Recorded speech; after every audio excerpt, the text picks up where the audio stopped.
আসসালামু আলাইকুম। আজকে আপনাদের জন্য নিয়ে আসলাম জলপাইয়ের একটি মিষ্টি আচারের রেসিপি। এখন ভরপুর জলপাইয়ের সিজন চলছে, তাই আর দেরি না করে ঝটপট বাসায় এরকম আচার বানিয়ে আপনারা এটা বছর জুড়ে সংরক্ষণ করে রাখতে পারেন। তো এখানে আমি আজকে 1 কেজি পরিমাণ জলপাই নিয়েছি। এখন জলপাইগুলো ধুয়ে পরিষ্কার করে নিয়েছি। আর এদিকে চুলায় কিছুটা পানি নিয়ে এর মধ্যে আমি জলপাইগুলো দিয়ে দেব। আর এই জলপাইটা এখানে আমি 4 থেকে 5 মিনিট সময় ধরে সিদ্ধ করে নেব। তবে আপনারা চাইলে ভাপিয়েও নিতে পারেন। তো জলপাইগুলো এখানে আমি সিদ্ধ করে নিচ্ছি। জলপাই কিন্তু এখানে পুরোপুরি সিদ্ধ হয়ে গিয়েছে, এটা আমি আপনাদেরকে একটু দেখিয়ে দিচ্ছি। আপনারা দেখতে পাচ্ছেন জলপাইগুলো একদম ফেটে গিয়েছে, তার মানে জলপাইটা একদম পুরোপুরি সিদ্ধ হয়ে গিয়েছে। এখন জলপাইটা চুলা থেকে নামিয়ে আমি এটা পুরোপুরি ঠান্ডা করে নেব। আর এদিকে প্যানে আমি নিয়ে নিচ্ছি 4টি শুকনো মরিচ, 1টি তেজপাতা, 2 টুকরো দারুচিনি আর 4টি এলাচ। আর এদিকে নিয়ে নিলাম 1 টেবিল চামচ পরিমাণ আস্ত ধনিয়া, আধা টেবিল চামচ মিষ্টি জিরা বা মৌরি, আর 1 টেবিল চামচ নিয়ে নিলাম 5 ফোড়ন। এদিকে নিয়ে নিলাম আধা টেবিল চামচ পরিমাণ সাদা সরিষা, সাথে নিয়ে নিলাম আধা টেবিল চামচ পরিমাণ আস্ত জিরা। এখন এগুলো আমি চুলাটা অন করে দিয়েছি, আর চুলার আঁচ একদম লোতে রেখে এগুলো আমি মিনিট খানেক ভেজে নেব। খুব বেশি ভাজার দরকার নেই। আর এটা খেয়াল রাখবেন এটা যাতে পুড়ে না যায়, পোড়া গেলে কিন্তু আচারটা কিন্তু তেতো হয়ে যাবে আর আচারের টেস্টটাও নষ্ট হয়ে যাবে।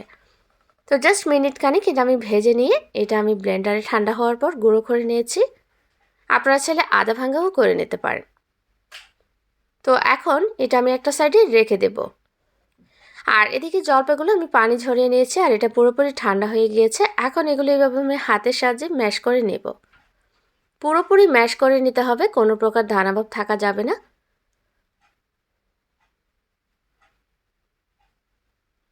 তো আমি এখানে সবগুলো জলপাই এভাবে ম্যাশ করে নিব। আমি এখানে জলপাইগুলো ম্যাশ করে নিয়েছি। এখন এগুলো একটা সাইডে রেখে দেব। আর এখানে যদি বিচিগুলো আপনারা দিতে না চান সেগুলো ফেলে দিতে পারেন। এখন চুলায় একটা প্যান বসিয়ে এর মধ্যে আমি দিয়ে দিচ্ছি আধা কাপ পরিমাণ সরিষার তেল। আরও দিয়ে দিচ্ছি 1 টেবিল চামচ পরিমাণ। আর এই আচারটা কিন্তু সরিষার তেল দিয়ে করতে হবে। এখন এর মধ্যে দিয়ে দিচ্ছি আস্ত 5 ফোড়ন 1 চা চামচ পরিমাণ। এখন এটা দিয়ে জাস্ট 30 সেকেন্ড একটু ভেজে নেব যাতে সুন্দর একটা ফ্লেভার বের হয়ে আসে। 30 সেকেন্ড ভাজার পর এর মধ্যে আমি দিয়ে দিচ্ছি গ্রেট করা রসুন। আমি এখানে 1/4 কাপ পরিমাণ নিয়েছি। আপনারা চাইলে রসুনগুলো থেতেও করে দিতে পারেন, আবার চাইলে রসুনটা বাটাও দিতে পারেন। তবে আমার কাছে মনে হয় এভাবে গ্রেট করে দিলে আচারের টেস্টটা খুব ভালো আসে। এখন সাথে দিয়ে দিচ্ছি 1 টেবিল চামচ পরিমাণ আদা, এটাও আমি গ্রেট করে দিয়েছি। এখন এই আদা রসুনটা আমি ভেজে নেব জাস্ট একটু সুন্দর একটা ফ্লেভার বের হয়ে আসা পর্যন্ত।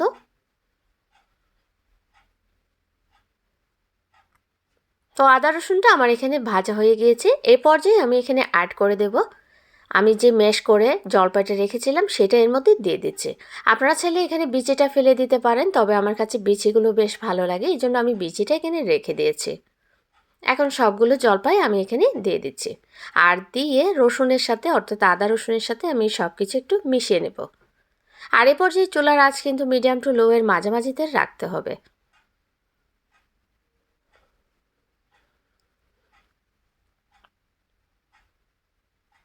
তো আমি কিন্তু এখানে আদা রসুনের সাথে এটা মিশিয়ে নিয়েছি।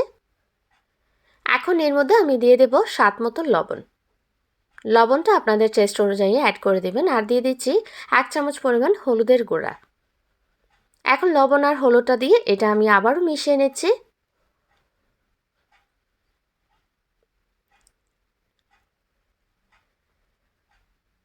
তো লবণ আর হলুদটা দিয়ে আমি এটা মিশিয়ে নিলাম। এর মধ্যে এখন অ্যাড করব চিনি। আমি এখানে 1 কাপ পরিমাণ চিনি অ্যাড করে দিচ্ছি। আর চিনিটা আপনাদের পছন্দ অনুযায়ী অ্যাড করবেন। আর এখানে মিষ্টির পরিমাণটা কিন্তু জলপাইয়ের উপর ডিপেন্ড করে। জলপাই কতটুকু টক বা মিষ্টি তার উপর ডিপেন্ড করে আপনি চিনি কতটুকু অ্যাড করবেন। এখানে আমার জলপাইটা কিন্তু মিষ্টি ছিল, তাই আমি এখানে 1 কাপ পরিমাণ অ্যাড করেছি। আপনাদের জলপাইগুলো যদি টক হয় তাহলে কিন্তু এখানে আরও একটু বাড়িয়ে দিতে হবে। এখন চিনিটা আমি সব কিছু খুব ভালোভাবে মিশিয়ে নেব। আর এখানে চিনি থেকে কিন্তু কিছুটা পানি বের হবে, তবে ভয় পাওয়ার প্রয়োজন নেই। এটা অনবরত নাড়াচাড়া করার পর পানিটা শুকিয়ে যাবে। এখন এর মধ্যে আমি দিয়ে দিচ্ছি যে মশলাটা আমি গুঁড়ো করে রেখেছিলাম, সেখান থেকে অর্ধেকটুকু দিয়ে দিব, আর অর্ধেকটুকু আমি পরেই অ্যাড করব। এখন মশলাটা দিয়ে এটাও আমি মিশিয়ে নিচ্ছি। আর এ পর্যায়ে চুলার আঁচ কিন্তু মিডিয়াম টু লো এর মাঝামাঝিতে রাখতে হবে, তা না হলে কিন্তু এটা নিচে থেকে পোড়া লেগে যাবে। এটা নাড়াচাড়া কোনো প্রকারেই বন্ধ করা যাবে না। নাড়াচাড়া না করলে এটা কিন্তু লেগে যাবে, আর এটা লেগে গিয়ে কিন্তু আচারের টেস্টটাও নষ্ট হয়ে যাবে।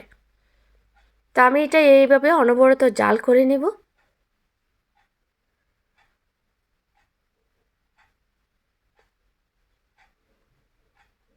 তো দেখতেই পাচ্ছেন বেশ কিছুক্ষণ জাল করার পর পানিটা কিন্তু শুকিয়ে গিয়েছে। এই পর্যায়ে আমি দিয়ে দিচ্ছি এখানে 2 টেবিল চামচ পরিমাণ সাদা ভিনেগার, অর্থাৎ সিরকা। এই সিরকাটা দিলে আচারটা অনেক দিন পর্যন্ত ভালো থাকবে। এখন আবারও সব কিছু মিশিয়ে এটা আমি জাল করে নেব সম্পূর্ণ পানিটা শুকিয়ে যাওয়া পর্যন্ত। তো দেখতেই পাচ্ছেন এভাবে অনবরত নাড়াচাড়া করার ফলে এটা পানিটা সম্পূর্ণ শুকিয়ে গিয়েছে। আর এ পর্যায়ে আমি দিয়ে দিচ্ছি 1 টেবিল চামচ পরিমাণ ভাজা জিরা গুঁড়া, আর সাথে দিয়ে দেব যে বাকি মশলাটা রেখেছিলাম সেটা। এখন মশলাটা দিয়ে আমি আবারও সব কিছু মিশিয়ে নেব এবং এটা আরও 5 থেকে 10 মিনিট পর্যন্ত এভাবে জাল করে নেব।